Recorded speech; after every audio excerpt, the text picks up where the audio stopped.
Hi everyone, welcome back to my channel. It's Mizuki Arts. Today we are going to be talking about my first year of art school and also painting in this fairy. I've had this line art sitting in my sketchbook for a couple days now, and I'm just getting over a cold, so I thought a nice way to ease back into doing art would be working on this piece and just, making sure it doesn't end up as one of those unfinished pieces that sit there forever and never ever get done. So yeah, that's what we'll be doing in this video. And just as a disclaimer before we get started, I'm not attending a prestigious art school at the moment. I'm just getting through community college, so my experience might be different than others, and obviously getting a degree in the arts is a unique experience for pretty much everyone. And I'm just working on my associates and trying to figure out from there what I'm going to be doing. I did, however, choose a community college that is pretty well known where I live for having a relatively beefed up art department in terms of like the resources they have, the learning experience, the teaching quality, that kind of thing. But I just want to be fully transparent, obviously, that it's not like, I'm at CalArts or something crazy like that. Although I think that's pretty obvious with how much personal art I make that I'm not in a school like that.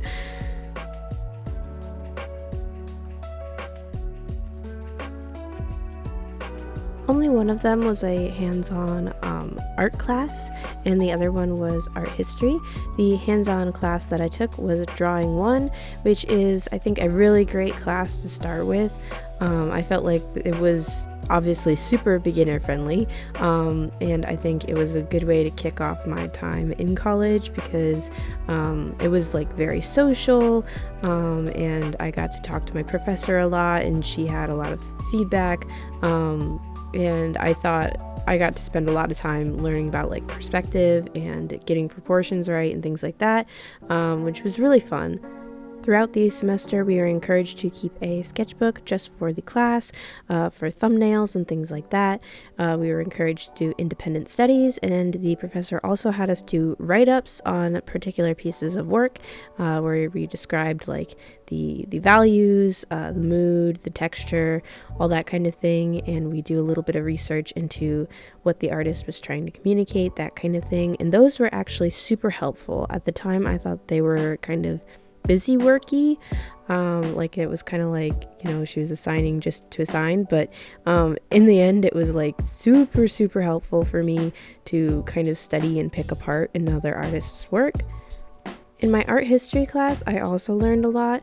I'll talk a little bit about it. I won't go crazy like in depth like I kind of felt like I did with my drawing 1 class, just because it's not like a hands-on class, but of course it's always good to look at other artists' work and how different periods of art, like different movements and such, affect the kinds of art that we make now, and how art has always had like a purpose. It's always been about storytelling and making art like life more beautiful, and art history I think was really important for that, because when you're in your first semester of college, and you're going for a degree in art, it can be really easy to sit there and wonder if you're making the right decision or not. And then after that semester, I got to take 4 more classes, and of course the ones that I'll focus on are the arts related ones. And for that following semester, I took 2 more art related classes, and then the other 2 of course were just general studies, kind of a similar situation as the first semester. During my second semester, I took ceramics 1 and also graphic design, and these classes actually went super well together because at the same time that I was learning about like, movement and using line and contrast and stuff, I was learning how to implement them into sculpture, like a 3D form, so I learned that it's not just color that's at your disposal. And in ceramics, of course, you use like glaze, which is basically like paint, to add color after your item has been fired for the first time. But that doesn't mean you can't add value and texture and all that in the actual form of the piece. And I think taking these two classes together helped me to see that, and how these subjects all kind of overlap. I have to admit, I really did not enjoy Ceramics 1. It was really quite literally a heavy topic. I mean, the amount of clay you have to buy for this class is insane. I think over the course of the semester, I carried probably about 30 pounds of clay into the classroom, and then I had to leave it there, which is really scary because obviously you don't want your stuff to get stolen, and it's so expensive. And you had to carry like a toolbox full of tools and all that. It was just a lot. And on top of that, ceramics takes up a lot of room. So in the classroom, it just felt like we were really crammed, even though the studio was really impressive. It felt like a lot of people were in there all the time. So I really had a hard time. I also felt like we had less time for each of the projects we did in ceramics than I'd ever had in any other class. And that could be because I could only work on my ceramics projects in the studio. But yeah, it just felt like everything was crammed, and at any given time we had 2 or 3 projects going. That being said, I do think I learned a lot about time management in that class. I usually work pretty quickly in terms of like my painting process once I get started, but sometimes I have a hard time organizing things and planning ahead, and for this class I really had to do that in order to finish anything. Even so, I ended up leaving the class with lots of unfinished projects. I would chalk it up to me learning the new medium, I guess, and not being able to work on it outside of the studio, because I haven't had that problem in other art classes or other sculptural related classes. It's just our projects for this class in particular were so large in terms of scale that transporting them would cause serious issues. So yeah, that's my rant about ceramics and my frustrations with it, I guess. And now to talk about the graphic design course. I learned a lot in this class. I'm just gonna say that, like, especially about typography and like visual hierarchies and things like that, and color too. I learned so much about color.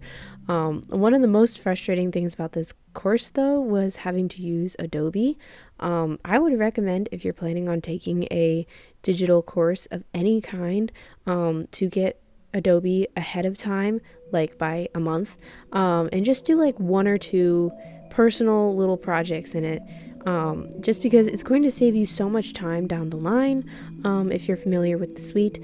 And the fact of the matter is, depending on what kind of art job you go into, you might have to know Adobe, or at the very least be familiar with programs that are just as beefed up and overcomplicated as Adobe. I am definitely like, I'm a traditional artist, but when I go digital, I default to Procreate Pocket, which is a program on my phone that's super streamlined, super easy to use. I use it for my personal projects and all that. And I ended up, by the end of the semester, giving up on using Adobe, and literally just doing my sketches in there because I was having so many problems. So I guess my advice for anyone taking a class like that is, again, familiarize yourself with Adobe, and also don't be afraid to use other programs. Just make sure when you transfer your files around and stuff, it keeps all the like quality settings and stuff, because I had some issues with that too. Yeah, fun. But overall, my graphic design class was a lot of fun, and I learned so much, to the point that the day after the class ended, I felt like the intense desire to format a book page.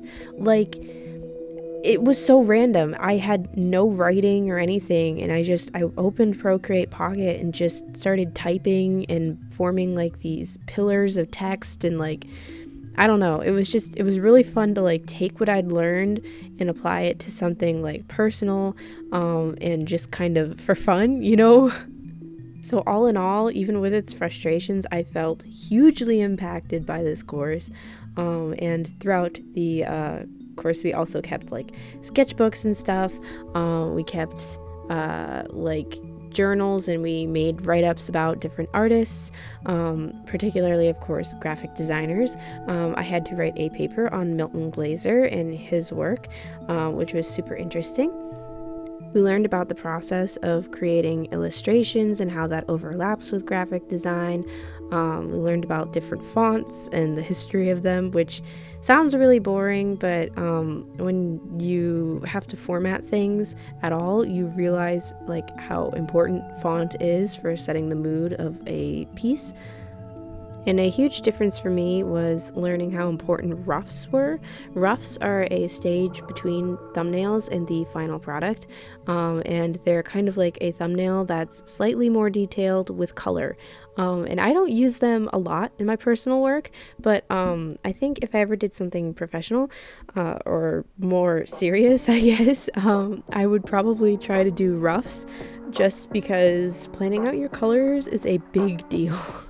Particularly, I think about like with my picture book project, how helpful it would have been for me to have made like a dummy book and made like more detailed thumbnails with a little touch of color, maybe planned out my colors even more than I did, even though I went pretty intense with the planning and stuff. I didn't do nearly enough. I thought I was doing a lot, but after my graphic design course, I'm like, maybe I didn't do as much as I thought I did. Yeah, overall this year was like a big deal for me. I'd taken, art classes in high school and stuff, but I never got to build on them. Like, I never took any advanced placement courses. I was pretty much making art in my spare time and then just enjoying as many art classes as they'd let me take in high school.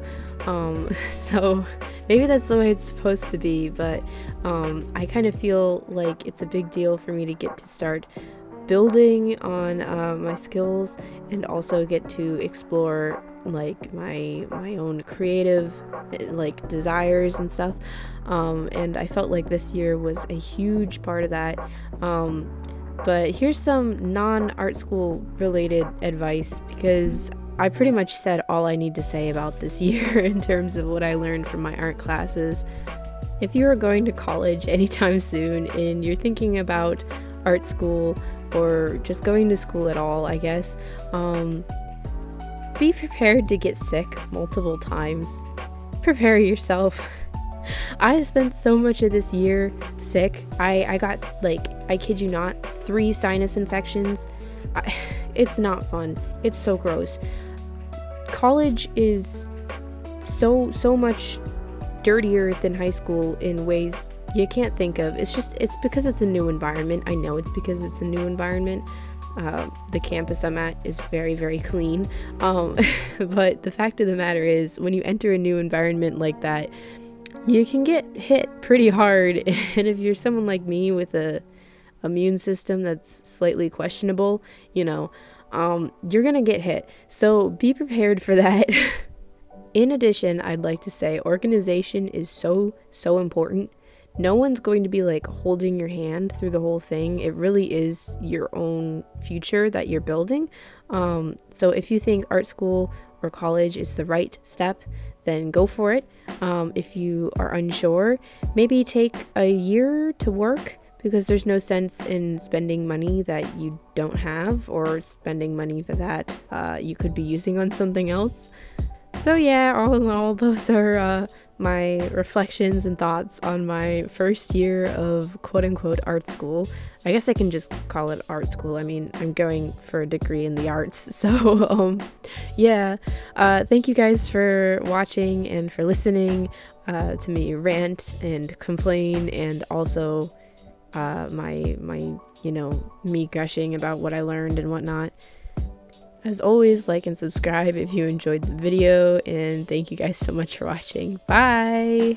Real quick before I go, I'd like to say thank you so much to my Ko-fi supporters. So thank you Ashley, Savvy, and Tiffany for supporting me on Ko-fi. Your guys' support means the world to me. If anyone else would like to join my Ko-fi page, there's a link in the description box for all these fun rewards, including early access, behind the scenes, and of course YouTube shoutouts.